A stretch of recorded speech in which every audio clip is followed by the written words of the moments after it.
Hola, muy buenas tardes. Soy el maestro Joseph Espejo López.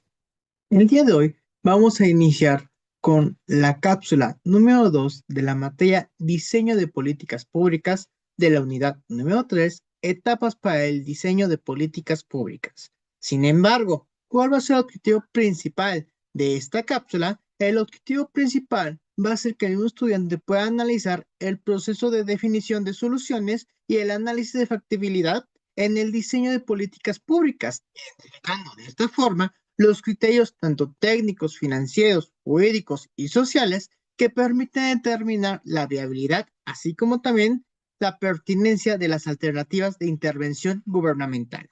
Sin embargo, y a raíz de esto, por ende, a lo largo de toda esta cápsula iremos estudiando poco a poco justamente la etapa de definición de soluciones dentro del proceso de diseño de políticas públicas, comprendiendo de esta forma la importancia del análisis de factibilidad como herramienta para evaluar las alternativas propuestas, así como también considerando su viabilidad técnica, económica, normativa y política, con el propósito de poder seleccionar opciones eficaces y sostenibles para la atención de problemas públicos. De esta forma, empezamos a preguntarnos, ¿qué implica la definición de soluciones en políticas públicas? Es decir, una vez que el problema público ha sido correctamente analizado, el siguiente paso es definir la solución. Es decir, en todo caso, como tal, definir soluciones no significa improvisar respuestas rápidas, sino construir alternativas técnicamente fundamentales, un aspecto bastante interesante. Por lo tanto, estas soluciones deben implicar, primero que nada, traducir el diagnóstico en propuestas concretas, diseñar intervenciones coherentes con las causas del problema, así como también formular alternativas viables, tanto técnicas, jurídicas y políticamente adecuadas. Tanto así que, por ejemplo, Harold Laswell nos establecía y nos argumentaba que básicamente las soluciones deben ser producto de un proceso sistemático, interdisciplinario y de igual forma también orientado a resultados, ya que no se trata de hacer algo, sino de hacer algo adecuado y algo bueno. Punto final. Esa es la gran diferencia y gran aspecto que poco a poco iremos analizando a lo largo de las siguientes cápsulas, así como también de esta cápsula. De esta forma, podemos decir que básicamente una buena definición de soluciones requiere generar varias alternativas, no solamente una, por lo que de esta forma, en esta etapa debemos identificar diferentes cursos de acción, así como también evaluar sus ventajas y desventajas y analizando de esta forma su impacto potencial, así como también comparando costo y beneficio. Por lo que aquí es útil aplicar el enfoque racional clásico. ¿Por qué? Porque propone comparar sistemáticamente opciones antes de decidir. De esta forma, las soluciones pueden adoptar distintas formas, por ejemplo, reformas legales, programas sociales, incentivos económicos, por ejemplo, o regulaciones administrativas. De esta forma, no todas las soluciones posibles van a ser viables, por lo que para elegir la mejor alternativa debemos evaluar su viabilidad técnica. ¿Por qué? Básicamente preguntarnos, ¿funciona en la práctica? ¿Una viabilidad jurídica es compatible con mi marco jurídico mexicano, por ejemplo? ¿Una viabilidad financiera? ¿Hay recursos suficientes para poder implementar esta política pública, por ejemplo? Y por ende, una viabilidad política, es decir, ¿existe apoyo institucional y social para que se pueda implementar esa política pública? Y por consecuencia, un impacto social. Es decir, hay que preguntarnos, ¿beneficia realmente a la población objeto la implementación de esa política pública, ese diseño que estamos realizando, en verdad beneficia? Sin embargo, acuérdense, todos estos criterios, todo este tipo de vialidades tienen que estar en armonía directamente con la misma Constitución. ¿Por qué? Porque es nuestra máxima legislación en nuestro país. Artículo 133 constitucional. No existe nada que esté por encima de nuestra Constitución. Por ende, cualquier tipo de acto gubernamental tiene que estar en armonía con esta Constitución.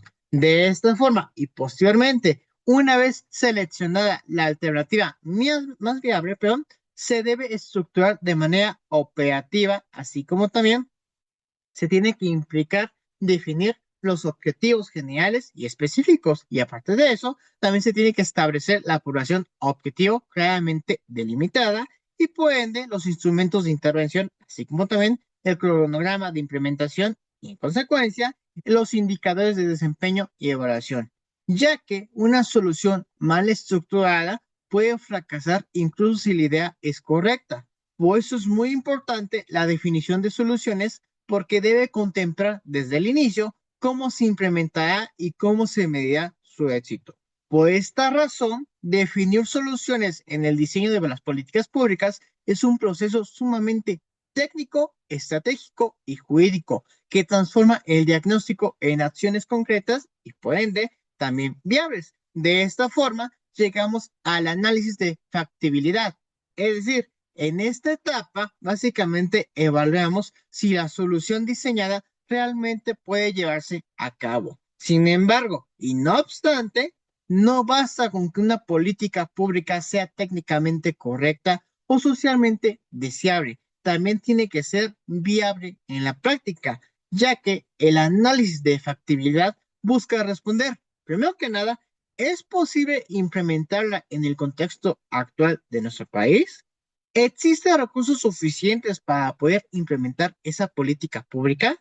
¿El marco jurídico lo permite? ¿Hay capacidad institucional para ejecutarla? ¿Sí o no? Y obviamente hay que argumentarlo, ya que, por ejemplo, Harold Laswell nos establecía que el análisis previo a la decisión es fundamental para evitar errores costosos, un aspecto que lamentablemente al no tomarse en consideración provoca que posiblemente al momento que se diseña la política pública y simplemente nada más se destine al fracaso. Por eso es bastante interesante y relevante. Sin embargo, y por otro lado, la factibilidad técnica implica evaluar si la solución funciona en términos operativos, por lo que aquí debemos preguntarnos, ¿existe tecnología o posiblemente conocimiento suficiente para implementar esa política pública?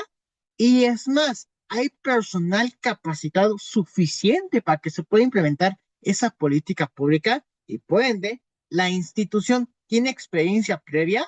¿El tiempo estimado es realista para que se pueda implementar esa política pública y por lo tanto tenga éxito? Es decir, mientras que la factibilidad como tal va a establecer justamente estos aspectos, la factibilidad administrativa analiza la capacidad organizacional, así como también la coordinación entre dependencias, los procedimientos internos y por ende la infraestructura disponible. De esta forma, podemos concluir que muchas políticas públicas lamentablemente fracasan no porque la idea sea mala, sino porque las instituciones no tienen la capacidad real para que se puedan ejecutar. Por ejemplo, las actuales reformas al Poder Judicial. De igual forma también nos debemos preguntar si la institución tiene los recursos suficientes para que se pueda implementar esa política pública, sí o no, y obviamente habría que analizarlo, dependientemente si se puede o no se puede, para evitar que termine fracasando esa política pública. Pero bueno, ese es un claro ejemplo de cómo lo podemos aplicar. No obstante, cuando nos referimos a la factibilidad jurídica y financiera, acuérdense que nos referimos a que cualquier tipo de acto gubernamental, o en su caso, implementación de una política pública o su diseño, tiene que estar en armonía y bajo el marco constitucional. Es decir, siempre se tiene que respetar lo establecido en nuestra Constitución Política de Estados Unidos Mexicanos. ¿Por qué? Porque es nuestra máxima legislación. No existe absolutamente nada que esté por encima de la Constitución.